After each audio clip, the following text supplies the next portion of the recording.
Hello, hello, hello. What I got today to show all of you is another LG phone. I like LG, what can I say? And they're not particularly popular here in the Middle East. You can get them, but not all models, and more likely you can find the G range brand new, or you can find X carrier phones. Although I couldn't see the V35, the V20 you can buy ex AT&T, but this V35 ThinQ, which I'm holding in my hand, I couldn't see it. Certainly not at the price that I paid for this, which was around about 150 US from eBay, of course. So now I've had the V20, the V35 and the V40, and this phone I really like. It just feels really good in the hand. And you can pick them up. They're single SIM, but you can pick them up around about that price. And this one is the grey colour one. It's absolutely mint condition, it's new. So for what you get in a phone, it's a complete bargain. So this 6-inch POLED screen, and you'll see that of course doesn't have the notch, and I really don't mind that at all. It's a great screen, great colours, just looks really very cool. Qualcomm Snapdragon 845. This is 6 GB of RAM and 64 GB of ROM. You can obviously put in a SD card to expand that memory. This is running Android 9. Dual cameras at the back. Optical image stabilization. I think they said there were 16 megapixel. Front selfie camera 8 megapixel. USB-C, of course. Wireless charging, very cool.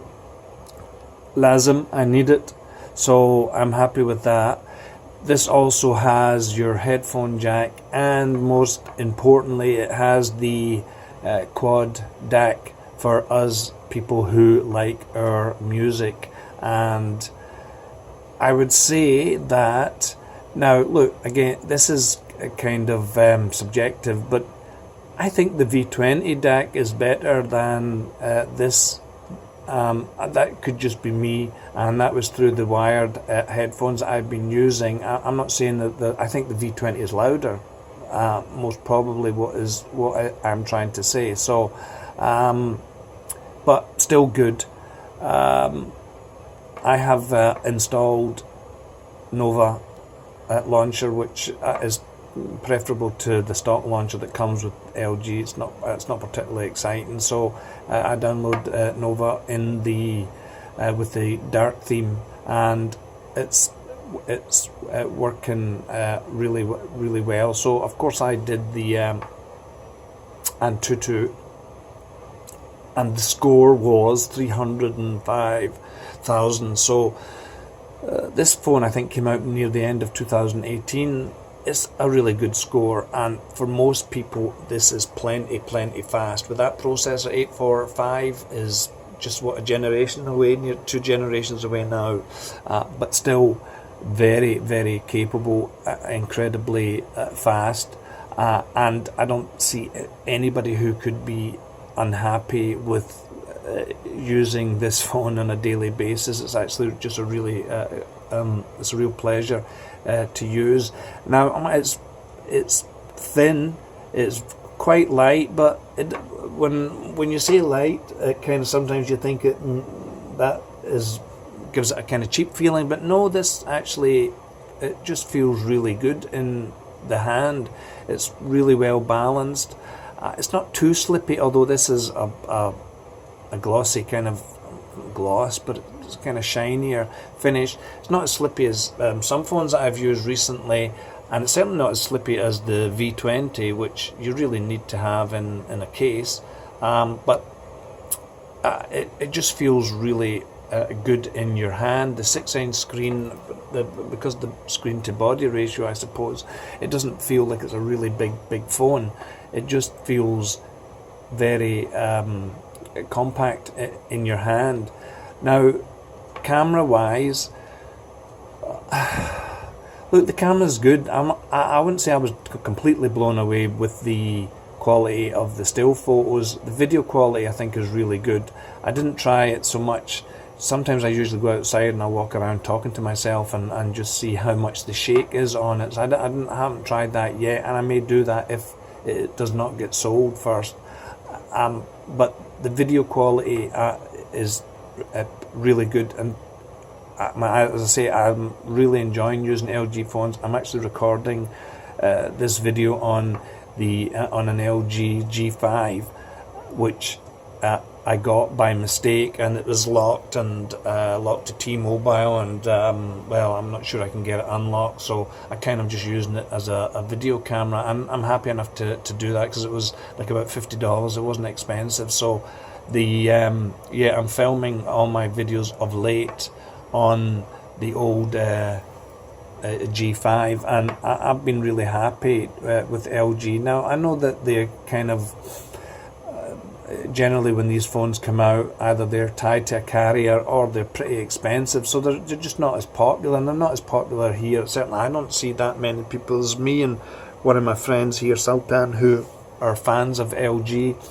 but you do not see many other people with LG. Although the V20 has been up for sale, and I get a lot of people interested in it. So there are people who obviously looking for a bargain, but still like LG phones, and this one I have advertised as well for sale. So let's see what the interest is, because this one's a bit more expensive, being that it is mint condition and is of a higher specification. And look, I'm sure I will sell it probably at the price that I want.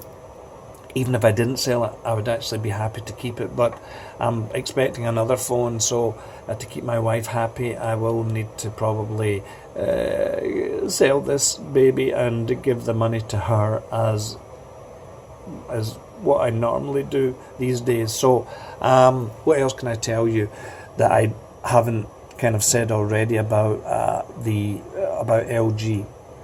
But I'm not going to rabbit on about stuff that is irrelevant. I think I've really covered the most important things. Now, of course, being AT&T, the single SIM is a bit of a deal breaker for people here. Everybody's more used to having dual SIMs. For me, I don't really, I'm not that bothered so much. I have whatever the package is on my SIM for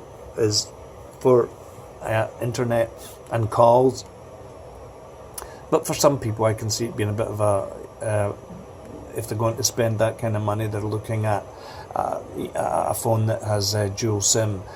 It does come with quite a bit of AT&T bloatware, and most of it you can't uninstall.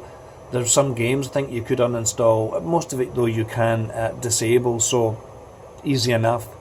I know I've mentioned occasionally I like to mention apps and stuff like that. So if anybody has seen the AWOC, that's where I bought the LG V20, and if you're living in Saudi, I think that I've said in the past, well, I don't get any money from AWOC, I have no relationship with them, but they can be trusted because you can order and you can pay cash on delivery. So they have quite an interesting selection of stuff, from new expensive stuff to refurbished laptops and phones, and it's definitely worth a look.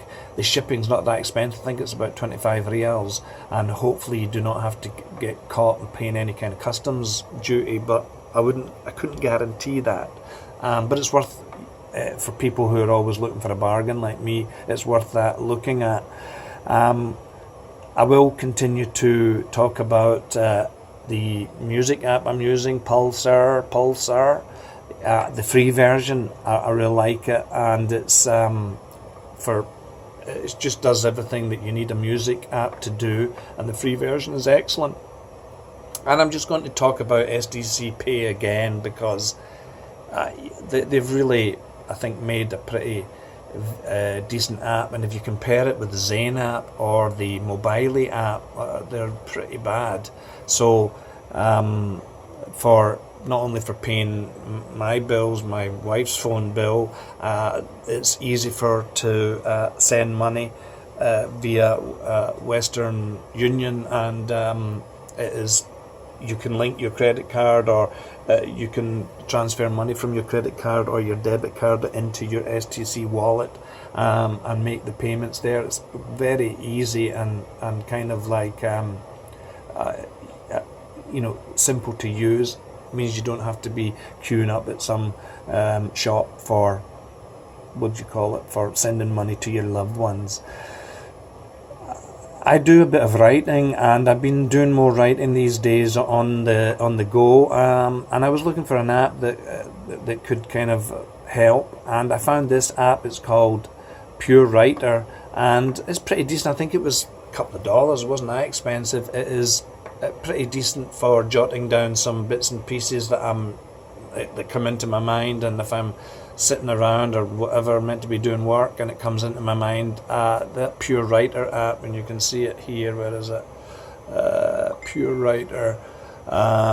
Here it is. Here, sorry, down here. Pure Writer. It looks like that.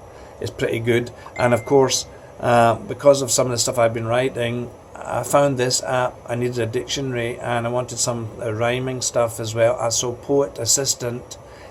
I'm not saying I'm a poet. I do write some stuff, but it's really good. It's free. It's a dictionary thesaurus, and it's really helpful when you're looking for wee rhyme here or there to finish off whatever you've been writing. So yeah, that's about all I can say. Now, the ThinQ part of I think ThinQ started with the V30, maybe. So ThinQ goes all the way up to the V50, and this is their AI, their LG's AI, I suppose. They're learning for the camera and possibly how you're using the phone. I'm not sure how much it is of day-to-day real life use it is. Is it of any use? I'm not sure. Maybe it's just a gimmick, but that's what the ThinQ is. So anything else? Okay, just one thing. The speaker's alright. It's not particularly brilliant, but it's fine, and it's not something I use a lot. And really, that is it. So look, anybody who's LG fan and don't want to go pay the money for the V40, I've used the V40. Look, I liked it, but if you pay $100 less for this phone, you're virtually getting almost the same phone, not getting a notch, and one less camera, I suppose it is. But this is a really, really top phone. If you can get it for that same price and same condition I did, $150, it is worth it. So that's my piece on the V35. Any questions, etc., etc., I will do my best to answer them. Bye.